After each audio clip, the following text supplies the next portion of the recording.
Hello and welcome back to Episode 5 of SCP Secret Files. I'm Vic and you're watching yet another Let's Play channel. Let's move on to the rest of the file, shall we?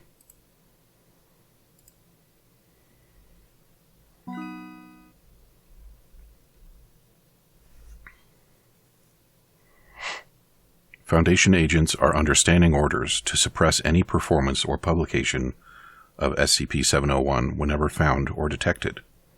Despite our best efforts to the contrary, however, the play remains freely available online, sometimes under different titles. All attempts to detect or isolate the origin of these copies have failed. Suppression of the play's publication has generally been successful, with most copies of a 1971 scholarly edition destroyed before distribution. Nonetheless, copies of the 1965 trade paperback turn up with some regularity in both college and high school libraries. Agents are to obtain or otherwise destroy these items whenever possible.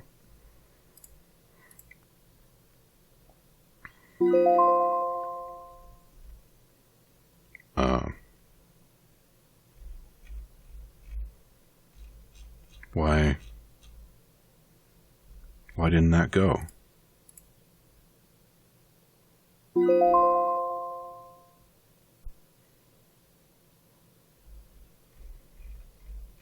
I don't understand why that didn't go. Alright, well, it says I'm supposed to submit, so I'll submit. Let's see what my buddies in the chat room have to say for themselves and each other and me.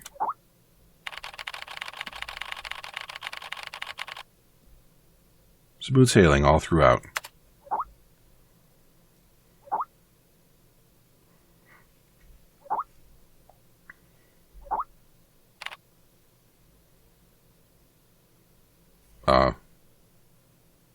So?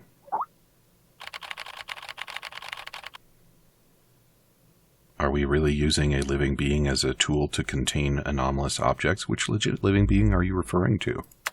I mean, the answer is yes, but...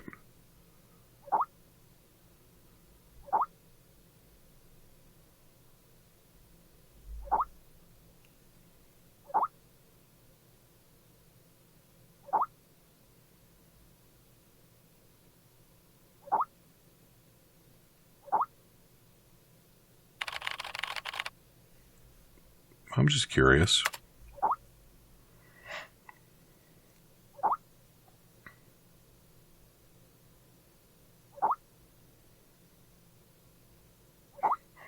My first mission.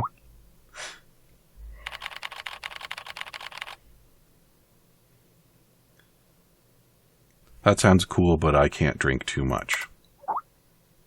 It is actually physically impossible for me to drink too much, is what I mean by that.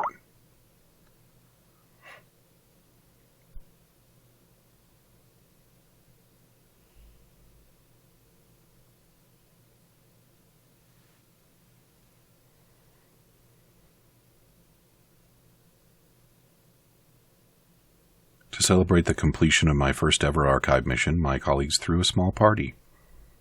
It all started to grow on me, my colleagues, and this place. I started to enjoy all of it. Maybe it was all the drinking. I dreamt I was lost in a strange cave. It was dark and damp and smelled of decay. And in the depths of the darkness, I saw at all times 2 red dots, monitoring my every move. What a strange dream. Tequila is too strong of a drink. I need an espresso to sober me up.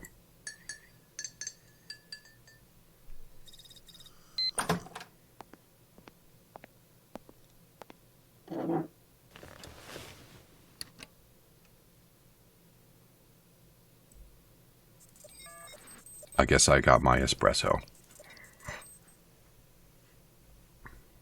So can I... Okay, so that's just information about the sites. Not as interesting as I was hoping for.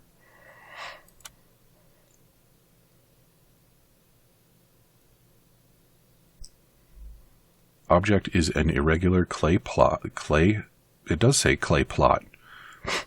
With a height of 23 centimeters and a diameter of 28 centimeters. But do not be fooled by its appearance. It is an organism. A womb. Yes, an earthen womb. SCP-660. may be safely stored in a standard safe deposit box, provided its mouth remains covered with an inert Perspex disc and sealed with tamper-proof tape. Log of tests involving human experiment with SCP-660.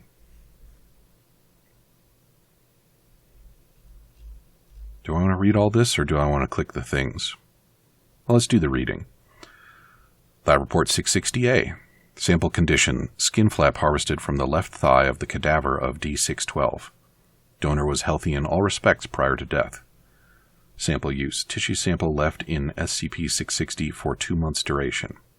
Result: daily biopsies indicate viability of sample. Cell samples taken from tissue graft are cultured in vitro, revealing a predisposition towards precancerous and cancerous growth.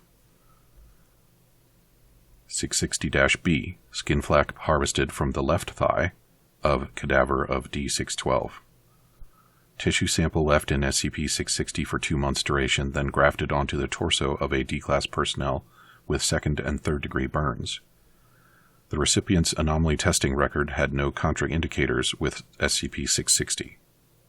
Result: tissue graft takes without complication, healing according to usual steps of adherence, serum inhibition, and revascularization.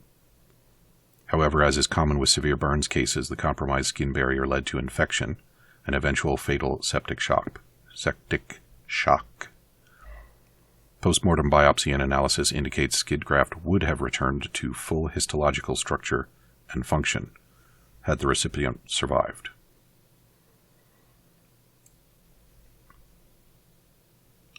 (660-C) Sample condition: live member of Mus musculus, house mouse,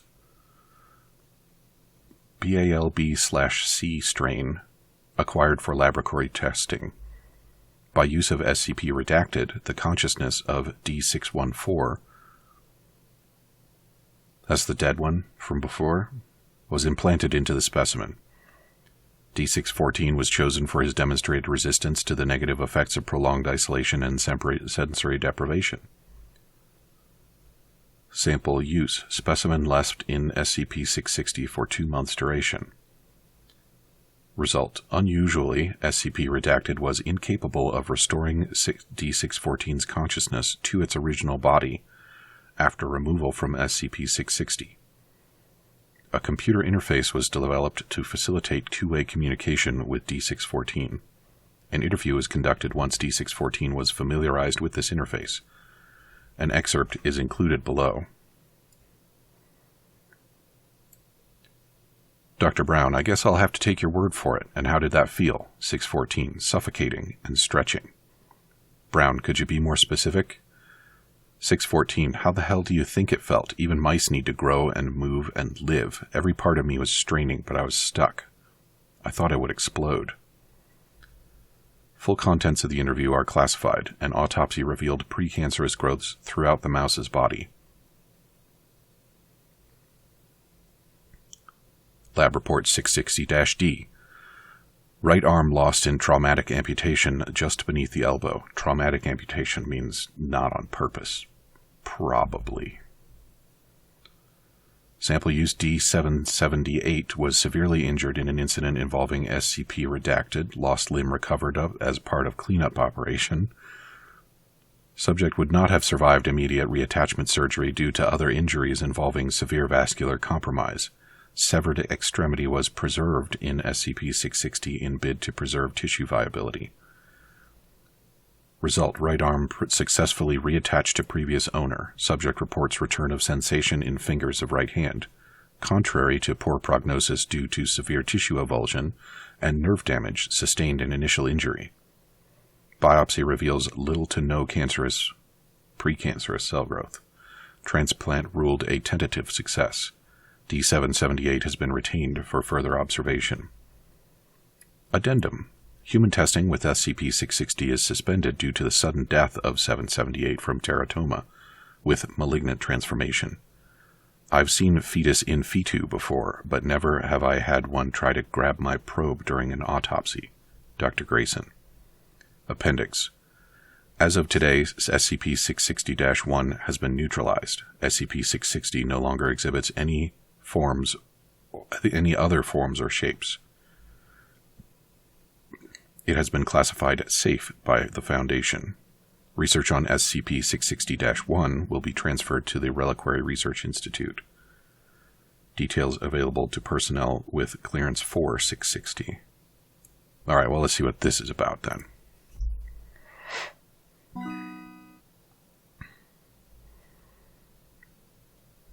SCP-660 may be checked out for testing and research with the written approval of staff of level 3 clearance or higher.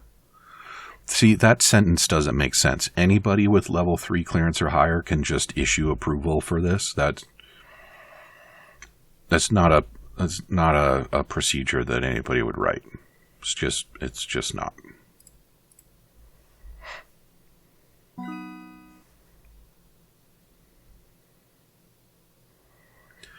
An irregular earthenware urn, roughly 23 centimeters in height and 28 centimeters in diameter, with an opening 20 centimeters in diameter. The composition is consistent with generic earthenware clays. The interior is coated with dried mammalian uterine tissue, similar to human endometrial lining. DNA testing is inconclusive.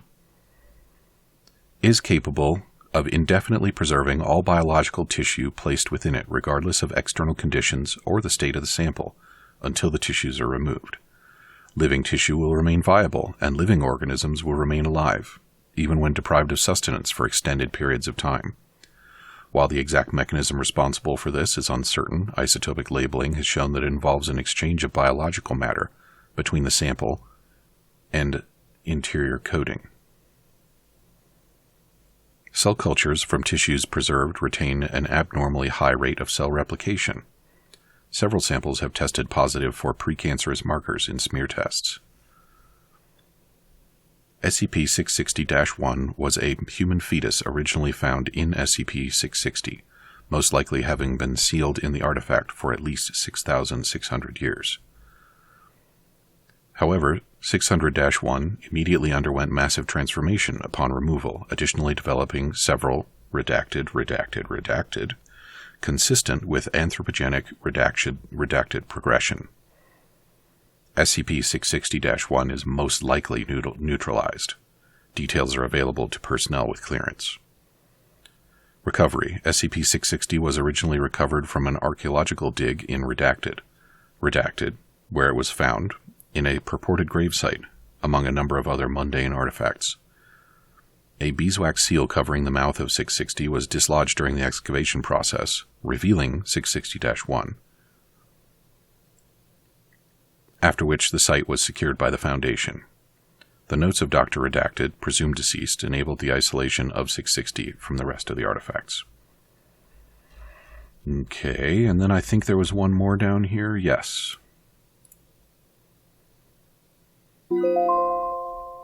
But where? Why? I want to see what the rest of it said. I don't like that. Submit. I've got more? Oh my god. I am going to spend this whole episode reading.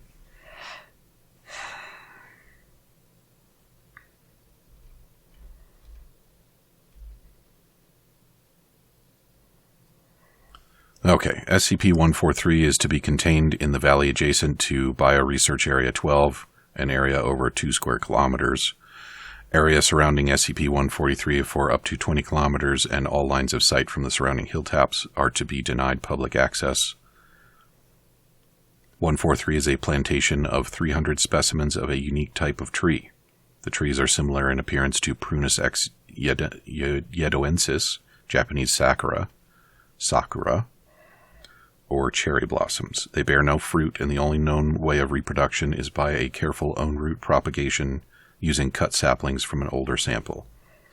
The petals are a light pinkish color, slightly translucent, and with a texture of smooth glass. Care must be taken when handling the petals, as their edges are razor-sharp and can easily slice through flesh if mishandled. Addendum 143-1. The trees were grown on-site from samplings obtained from parent plants located in Nara Prefecture, Japan in 1905. The parent trees were owned by a family of traditionalist swordsmiths, claiming to be descended from a legendary swordmaker named Amakuni. They referred to the original trees as Jinki no Kodachi, or the Bladewood Grove. It is from them that the Foundation gained the techniques to cut and work the wood and petals into serviceable items. So we'll go ahead and drop that in and see what it adds. Doesn't seem to have added anything. The original trees are still in Japan, owned by the government, and are still tended by the same family. However, the government has denied all existence of the trees, and any products made from them are kept within the country. Addendum 143-2. 143 is to be watered twice every day on a regular basis via a large sprinkler system, unless already watered by local precipitation. Personnel are not allowed to enter the enclosure without a Level 4 administrative clearance and are advised not to touch any of SCP-143, nor stand beneath them unless wearing proper protective gear. It is important that no one be within the containment area when SCP begins to shed. However, after the shredding has concluded, the collection of fallen petals for testing purposes has been authorized by the project director. Go ahead and add that in.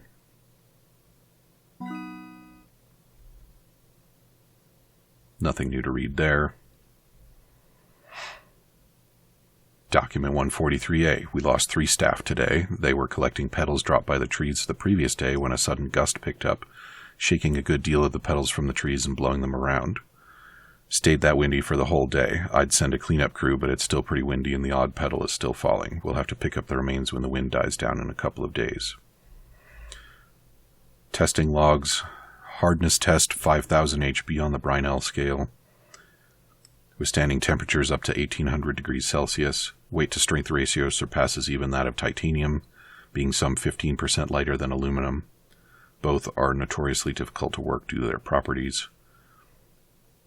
Under high temperatures upwards of 1500 C, separate pieces are capable of being fused together. So imagine that you could make some pretty exquisite weapons from those.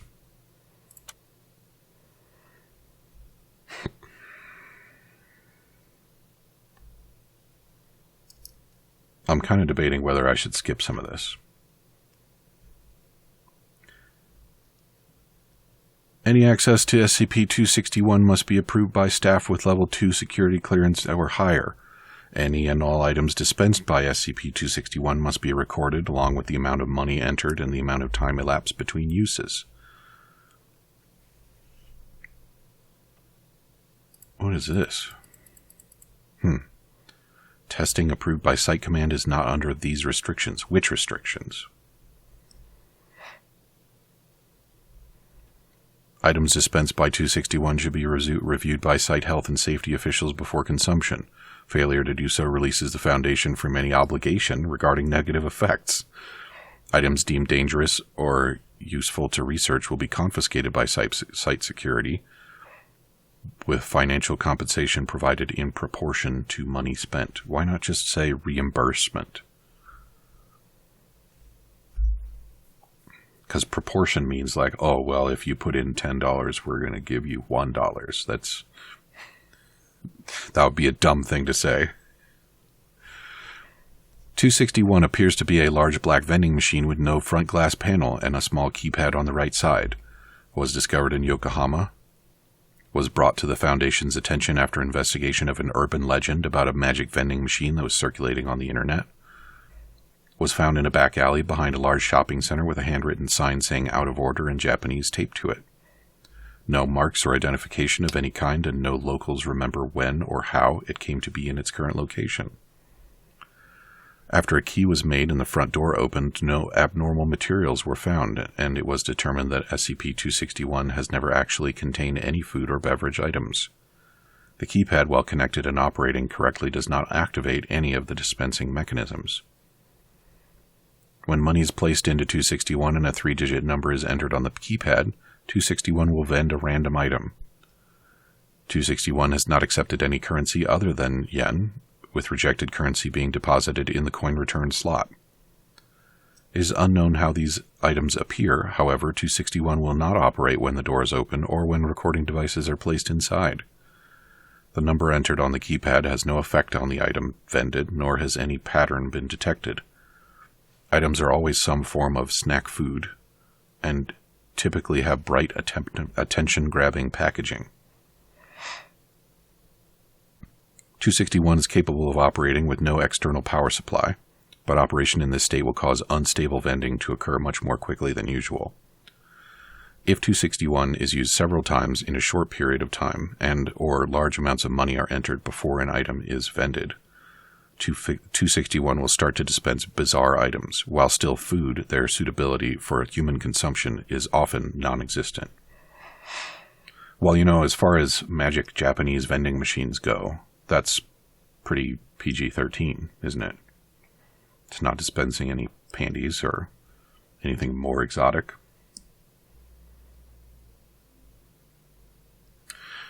SCP's 261 safety regulation stipulates that 261 may be used a maximum of 10 times per 24-hour period, with no transaction value exceeding the equivalent of 500 Japanese yen. You don't need to say the equivalent because it only accepts Japanese yen, so just say 500 Japanese yen. However, in view of the necessity of this experiment, the Foundation has approved Dr. Redacted's request to use SCP at a high frequency.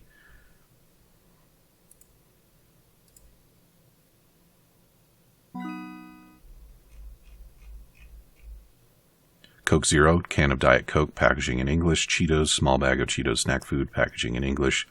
Black, a single pack of caffeinated chewing gum, packaging in Japanese. Yan Yan, a single Yan Yan cone with peach dipping frosting, packaging in Japanese. The Meiji Seika company does not produce this flavor. Pepsi Dragon Twist, a can of Pepsi Cola with a trace of fruit flavor, packaging in English. Flavor identified as dragon fruit. Pepsi does not produce this product. Dark Side Cola, a can with clear plastic sides, packaging in Japanese. Liquid inside is clear. When opened, liquid appears to react to the air and changes to dark black over a period of several seconds. The black coloration looks like a billowing smoke and cannot be reversed. Liquid's taste described as cola with something spicy in it. The Little Bakery 7 Grain, a small tube the size of a candy bar with a green button made of aluminum, packaging in English. When the top is twisted off, a mass of dough is extruded. The dough contains several enzymes and bacteria that have not yet been identified. On contact with air, these cause the dough to rise and bake, killing the microbes in the process. Produces a small round loaf of bread weighing 250 grams. Taste described as good, but chewy. But chewy isn't really a taste. Lemon clams. Thick plastic baggie with a plastic tube on the side containing water and 12 clams, packaging in Dutch. Following on-package instructions, the plastic tube was cracked like a glow stick. Liquid in the bag flashed to steam, venting from a hole that popped open on the top of the bag, slightly burning one researcher.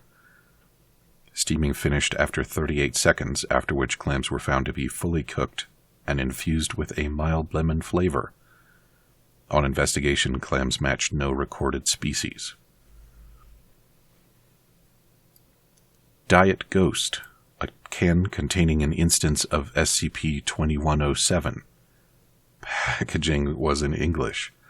Testing done on this instance produced similar results to other contained instances of SCP-2107. This marks the first time SCP-261 has vended another SCP object. Unknown. A small mesh bag filled with small multicolored pyramids, packaging in an unknown language. Pyramids found to be very hard and unpleasant tasting compared to chalk in taste and consistency. When placed in hot water, pyramids open and produce strings that quickly dissolve, coloring the water the same shade as the pyramid. Water had no additional taste, but testing reveals a sharp increase in mineral, carbohydrate, and protein content, with several minerals unidentified at the present time. This content was found to be consistent with the recommended daily intake of nutrients for adult humans. Researcher ingesting the water reported stomach cramps 2 hours later, but no other effects. Unknown. Aluminum box with small glass window on the side and a large round button on the top, packaging in an unknown language.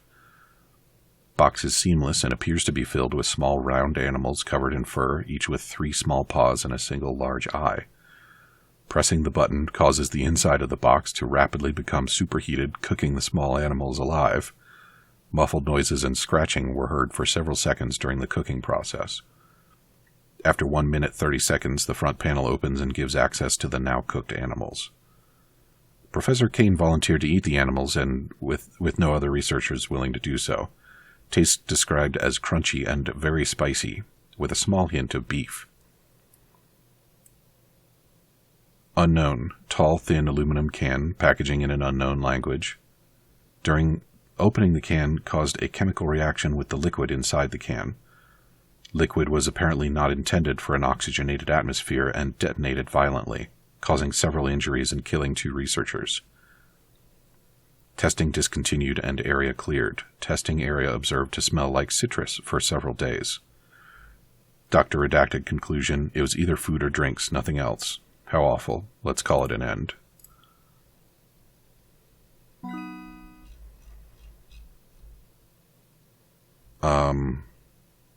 Why can't I submit? What did I not do? I did this one, right? I did this one. Maybe I didn't do that one. Alright. Oh good, now I can talk to my friends again.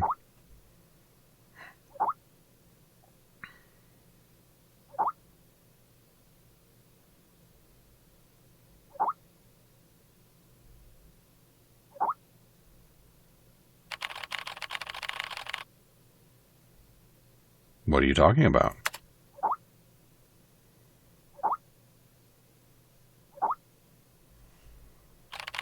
Oh, the monthly lecture, which I assume is at 4 o'clock. I was going to accuse Stuart of leaving at 4.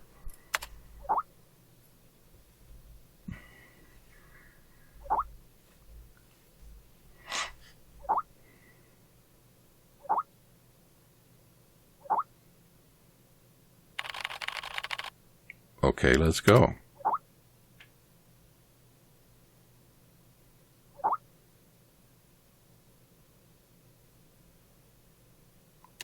Oh boy, a training video.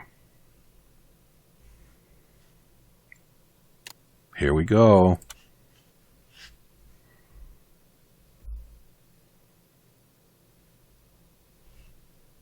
I like how excluding mimetic influence is something that you can do through software. That's pretty neat.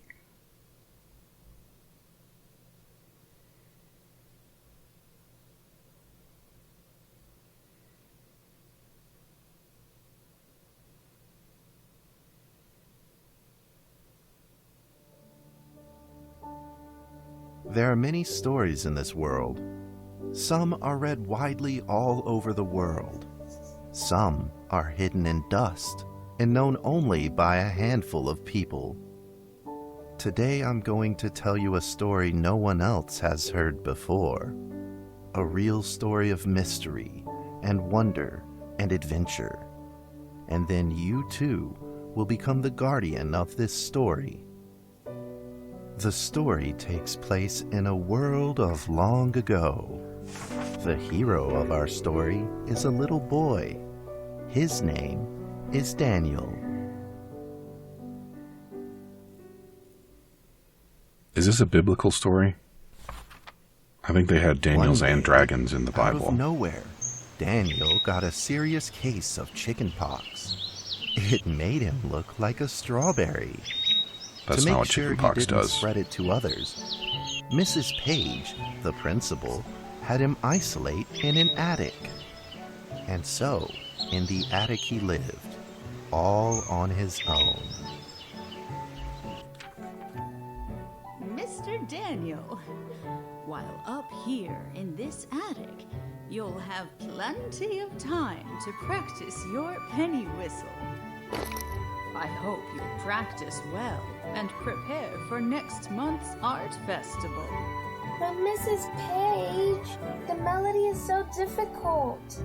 Don't give up, boy. You don't give up before you fight. Alright, well, that was convenient. We're all out of time for episode 5, so come back and see me again in episode 6, and I will press D. And we'll see what happens after that. And then I'll probably press D again. Talk to you soon.